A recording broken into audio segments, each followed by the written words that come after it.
103. 103 out. Yeah, that guy have a white baseball cap on at the time. But they said they both say mid-20s, kind of light blonde hair, light brown hair. We had him on deck. Looked like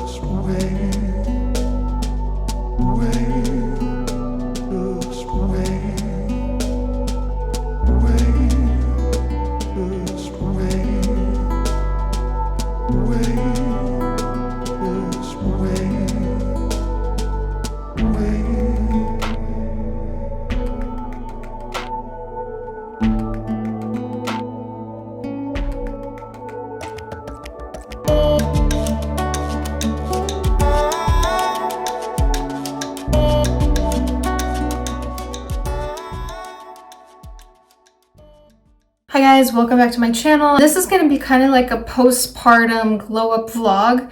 So let me first introduce what I mean by postpartum glow up. In this context, a glow up to me means two things. Number one, getting back to doing things that I wasn't able to do during pregnancy or immediately postpartum. And number two, forcing myself to get out even more than before to sort of prove to myself that I can still have a life even with a child. So I am currently actually 7 weeks postpartum at the time of filming this. And let me tell you a little bit about what we have planned in this vlog. I'm going to talk about eating things I wasn't able to eat while pregnant and show you just sort of my current go-to meals for inspiration, talk a little bit about the process of getting back into exercising. I'm going to briefly discuss my current skincare routine as well, since I had some questions about that. And not being pregnant also opens up new avenues in terms of skincare. It's even little things like being able to take scalding hot showers or really cold showers that I wasn't able to do during pregnancy. I remember when I got home from the hospital and I hopped in the shower, I was like, oh my god, I can turn the heat on max now, and it was so satisfying. Of course, I can now drink alcohol, although there are some limitations around that with nursing. But yeah, those are sort of some of the things that you'll see in the vlog in terms of doing things I couldn't do before. And then in terms of forcing myself to get out more than usual, let me just explain a little bit about this. So I'm aware that having children can kind of close you off from experiences if you let it. Going out, traveling, it's all harder when you have particularly a baby, but children in general. It takes forever to, get them in the car seat, to make sure that they're fed, to change them. It's just logistically a lot more difficult. And then of course there's the risk that they might start crying at an inopportune time, and then you're in a public setting, so you're trying to get them to stop while you're having a meal. So there are logistical challenges to still enjoying your life going out when you have children. But my stance is, if you value those things, you have to force yourself to do it, even if it's uncomfortable. It's really just a matter of how badly do you want to do those things, because maybe you don't want to do them. Maybe you don't, for example, really care about traveling or eating out. And if that's the case and you want to just sort of rest at home, then that's perfectly fine. There's nothing wrong with that. But if you do want to maintain a similar lifestyle to what you had before, or to continue going out or traveling, then you got to get comfortable being uncomfortable. You got to get comfortable, for example, pumping on a moving train, or holding a baby in your lap during a plane ride, or taking the baby for a walk outside the restaurant if they start crying during the meal. So you're going to see little glimpses of me just trying to get out even more than before. Also because it's summertime, there's more to do, even with a baby. And I really got to see this modeled to me by my cousin who had a baby 2 years before me. And I think seeing how he continued to live his life, go run errands every day, travel to the extent that he does, was really inspirational for me, because it showed me you can still do those things if you prioritize them, if you value them, if they're important to you. It can be done. Is it going to be harder? Of course, but like I said, it really depends what's important to you. So yeah, that's what we have in store for today's vlog. Let's get started. So let's start by talking about food. I spoke during pregnancy about how my love for cooking was kind of bludgeoned during pregnancy because of food aversions, and because I just felt a little bit uninspired with meals during the winter here in Europe. But my passion for food has been reignited. So let me just tell you a few of the favorite meals and go-to snacks that I've been having. For breakfast, this has been consistent for years for me, but I'll usually have Icelandic yogurt because it's really high in protein, with a handful of walnuts and chocolate granola or muesli, I don't know how you pronounce it, with also fresh berries. So now that it's finally summer in Europe, they are the most succulent, juicy, flavorful fruits. So I have been obsessed with just like raspberries and blueberries and strawberries in my yogurt every morning. Then in terms of lunches, one of my favorite go-to meals has been just a fresh loaf of bread with avocado and cream cheese and everything but the bagel seasoning. That is one thing that I really miss from the US is Trader Joe's and all these interesting seasonings that they have. Or other times I'll make scrambled eggs with like a side salad, or I'll make boiled eggs and make kind of like a high protein caprese salad with mozzarella, tomatoes, and sometimes cucumber and or avocado. Sometimes when I don't have a lot of time or don't have much else in the fridge, I'll just make a quick quesadilla with cheddar, and if we have some avocado, I'll throw in some avocado and some cherry tomatoes as well. And after lunch, I usually have a collagen matcha soy latte. So I put half a cup of water, half a cup of vanilla soy milk, matcha powder, and a couple of scoops of collagen powder because it's supposed to help with like nail strength, with joints, and also with hair growth.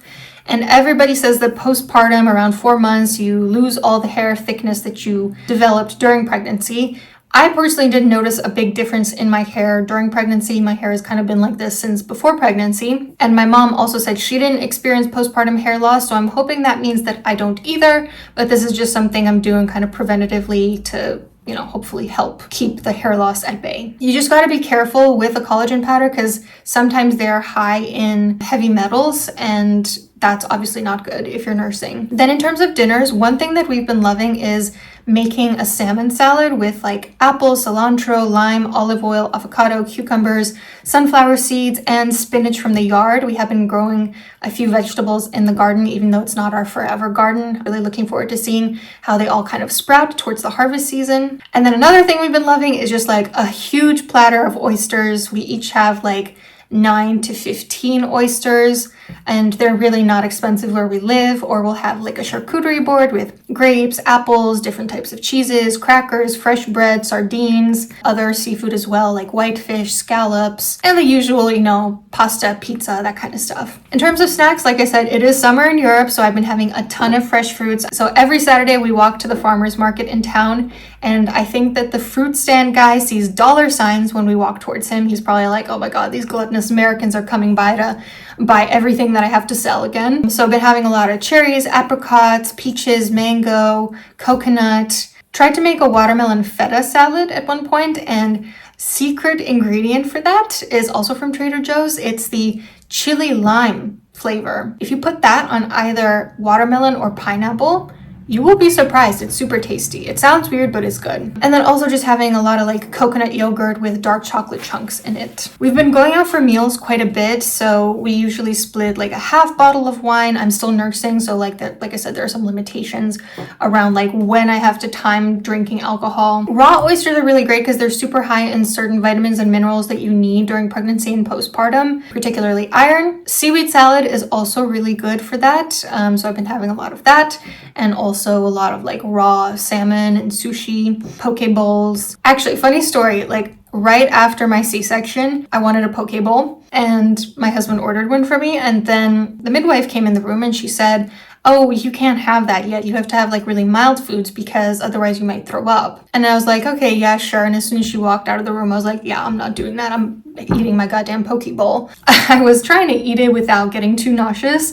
And then the door opened, a midwife was coming in, and I just like threw it across the room so that she wouldn't know that I was eating it. Knocked everything from the table on the ground. I literally still had salmon in my mouth, and she came in and she was like, oh, did you eat something? Because they had brought me a tray of their, you know, mashed apple, delicious meal. And I was literally like, no. But now I have no restrictions on that. I can eat all the raw salmon that I want. So very happy about that. So yeah, I'm really excited about food once again. I'm not quite at my pre-pregnancy weight just yet, but honestly, I feel like I'll be fine if I never even get there. I feel like the reverse dysmorphia that I described during pregnancy has definitely stayed with me. I just feel like my current attitude towards food is so different from what it would have been back in my ED days, where I would have wanted to lose weight as quickly as possible. I would have felt guilty if I sort of like overate in my mind, or punished myself for feeling hungrier some days. Like, I don't really feel that. I just feel like the weight will naturally stabilize, probably closer to where I was before pregnancy without much effort required. And I feel like once we get traveling again, because we do have some trips coming up once our child has their passport, and once I get back to work, it'll just naturally happen that I have like less time to think about food and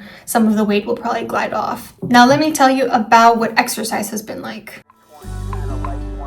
So in terms of exercise, I tried to do like a slow progression back into my workouts, but it was really hard, I'm not gonna lie, just because I felt ready to work out long before the 6 weeks were up. I had been going on a lot of walks with the stroller and I still go maybe like every other morning, but I missed working out so much that sometimes I will do a walk in the morning and then a workout later, just because I feel like there are so many things I missed being able to do both during and immediately after pregnancy, like certain core workouts, certain YouTubers that I used to work out to that I had to sort of take a break from. I just love the feeling of sore abs. I missed it so much during pregnancy because you can't work out your abs in certain ways or else you could have something called diastasis recti. But that's the general gist of it, just same as usual, bar, Pilates, kickboxing, all just on the computer. Now, before I go into my skincare routine, I just wanted to do a quick Q&A of questions someone sent me that didn't make it into the other video. Did you experience baby blues? So, no. Short answer is I did not experience baby blues. I didn't feel very well the day of my C-section afterwards, and I think I was a little cranky about that and about the not being able to have my poke bowl. But otherwise, I would say I didn't really feel a hormone crash. And at this point, I'm kind of convinced that all of the hormonal changes that women experience throughout their cycle and during and after pregnancy is just something that I will never be able to relate to. I don't understand why, but I just personally do not notice any difference across the different cycles of my hormones. I will be honest and say that I did experience a very situational depression around 3 weeks postpartum. My cat had to have emergency surgery and was hospitalized. He had 15 centimeters of his intestines removed because he ate a pacifier, and obviously we were really worried about him because we didn't know if he was going to make it. My mind definitely went to a dark place then, but I pulled myself out of it because I am not the type of person to let myself stay there for too long. I will pull myself out. I will always become stronger than I was initially before a stressor. How did your perspective change after having a baby? I don't know that my perspective changed very much. I would just say having a baby is much harder in practice than in theory. I knew that it would be hard. I knew that there would be a lot of sleeplessness. I knew I was going to have to wake up at least every 3 hours throughout the night to feed the child. But I don't think anything can prepare you for how that actually feels. Those first few nights in the hospital were just the most sleep deprived and exhausted that I've ever been in my entire life. It stabilized afterwards. I don't think anything can prepare you for that, even if you expect it. It's pretty hard to not have my set routine and to be able to be productive. And I already knew this, but it's just kind of confirming to me that I get a lot of my self-worth and happiness from productivity. So when I'm not able to do things that make me feel productive, then I end up just feeling like, what is this all for type of thing. Hi, editing Anna from the future here. I'm currently 9 weeks postpartum, and I will say that things get a lot easier and much more rewarding once the baby starts smiling. Because once the baby starts smiling, your entire day kind of revolves around making them smile. I just can't wait to see them first thing in the morning and enjoy, spending time with them, playing with them, helping them develop their motor skills, linguistic skills, all of that. So it definitely gives a lot of purpose once they get a little bit out of the very early newborn stage and they're a little bit more like a mini human. I do feel a sense of increased kinship with other parents, and I always felt a sense of kinship with other women who were pregnant during the same time as me. I call it my pregnancy cohort. And one thing that I still don't understand is just like, how do so many people, like billions of people, have babies, and especially multiple babies, given how hard it is? I think for baby number 2, I'm really going to be bracing myself to know that like those first few weeks are just so incredibly hard. This kind of ties into the next question, which is, do you have help? Or if you have minimal help, what strategies did you put in place in order to survive the first year? Who is your village?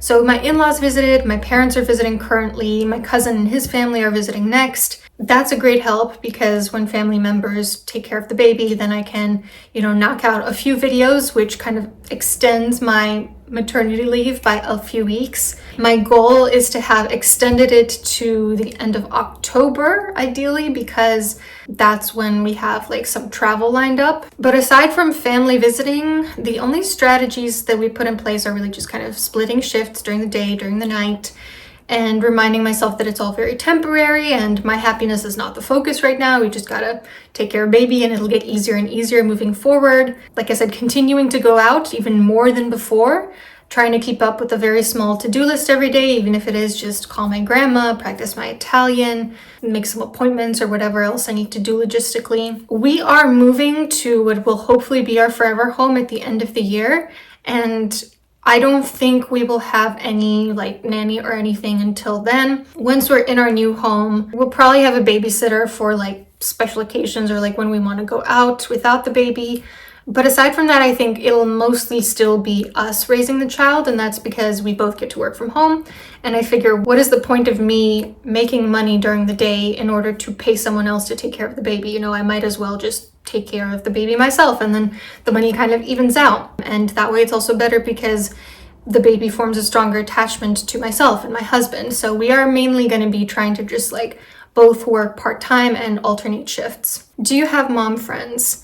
No, not really. I mean, I don't really have many friends where I live currently. I have a few friends of ours who are kind of all over the world who had babies right around the same time as us, and we were never super close with those people or talked regularly, but I'd love for that to change because I can absolutely see the benefit of having mom friends. And there have also been a few established moms who kind of came out of the woodwork to give me guidance when they found out that I was pregnant, and it means so much. It's so incredibly sweet of them and very much appreciated. So I hope to strengthen those relationships as well. What are some practical ways that you heal or energize yourself or fill your cup? Well, I try to still shower every day, keep up with skincare, keep up with exercise, keep up with cleaning the home. If you can afford to pay someone, then pay someone to do it. I was planning on paying someone to do it, but in the end, I was just like, I don't know if they're going to do as good of a job as I do. If you can, let someone else handle the cooking. One thing I've been wanting to do is to get my nails professionally done. I don't know if that's going to happen, but that sounds great. I'd love to get a massage also, but the masseuse I reached out to just will not email me back. Just like getting a super early bedtime has been necessary for me. And I had to take a break from reading. And this wasn't really a choice. I just didn't really have the time for reading. I'm slowly getting back into it now, and it feels very strange. It feels like if I don't have time to read, it's like, what is your purpose in life? But I've been watching some feel-good TV instead, and honestly, that has been kind of nice to just be able to like shut off my brain and just have a little bit of a dopamine boost. What supplements or vitamins do you take? I was told to no longer take my prenatal vitamin because it contains vitamin D, and I have to give the baby vitamin D drop, so they don't want the two of them to give baby too much vitamin D. So I'm trying to be okay getting my vitamin D from the sun, which is not too hard these days, even though I wear sunscreen. It's summer, UV index is high. I sometimes still take an iron supplement, but I try to instead just get it from seaweed and oysters and just like bulk up a few times a week and then not need to take it. And again, collagen powder to prevent hair loss, but otherwise I'm not currently taking any supplements. And how is this period for your husband? That's very sweet of you to check in on him. I asked him how he'd answer this question, and he said fulfilling. He finds the baby very cute and funny. All right, let's talk about my skincare routine. Okay, so let me preface this by saying I will put a link to my Amazon storefront down below if you're interested in any of these products. So during pregnancy, I was very limited in what skincare I could use because there are just so many ingredients that aren't known to be safe during pregnancy or actually known to be unsafe. So that is one thing that I'm super happy to be able to get back into, is just a wider range of things I can wear on my face. So here is what my morning skincare routine has been. The ordinary niacinamide and zinc as like the active ingredient, then just some really simple hyaluronic acid, and then my usual honey halo moisturizer. I put it in a smaller jar because it's too big for like the container that I have out here in the bathroom. One thing that I really love about all the skincare, most of the skincare I'll be showing you, is that it comes in glass bottles. I've been really trying to limit microplastics in my everything, including cosmetics. So when something comes in a glass bottle, and especially when it's, you know, very affordable like The Ordinary, that is always much appreciated. And then my night routine is very similar. I use The Ordinary multi-peptide and copper peptide serum as the active, and then again I go in with the hyaluronic acid and the same moisturizer. And then there is one thing that I started doing during pregnancy that I will be carrying moving forward, and that is I made this like DIY natural exfoliant with just 2 ingredients: brown sugar and honey. Mix brown sugar and honey until you get like a granular consistency. And that is a really good cleanser slash exfoliant, and it's also super hydrating and moisturizing because of the honey. I couldn't confidently use any exfoliant during pregnancy. I was looking at all the ingredients and I was like, I'm just not sure that this is safe. So I just made this, and it left my skin so soft every single time that I was like, you know what, this is better than any exfoliant I've ever bought. I'm gonna keep doing this. I'm still not using any tretinoin because I'm nursing, and I'm still kind of on the fence about whether I'll go back to it because I still have some like reservations about whether it's healthy long term. I realized a couple years ago that there weren't that many studies on the health effects of it if you use it for years and years and years. But yeah, that has been my current skincare routine. And then during pregnancy was pretty similar, except for the active. I was just using a vitamin C serum and just really careful that it didn't have any other ingredients that were dangerous for the fetus. So I hope you enjoyed this like vlog chat sort of video. Let me know if you have any other questions, or like if you have any of your own experiences postpartum. I would love to hear that, and I'll see you soon.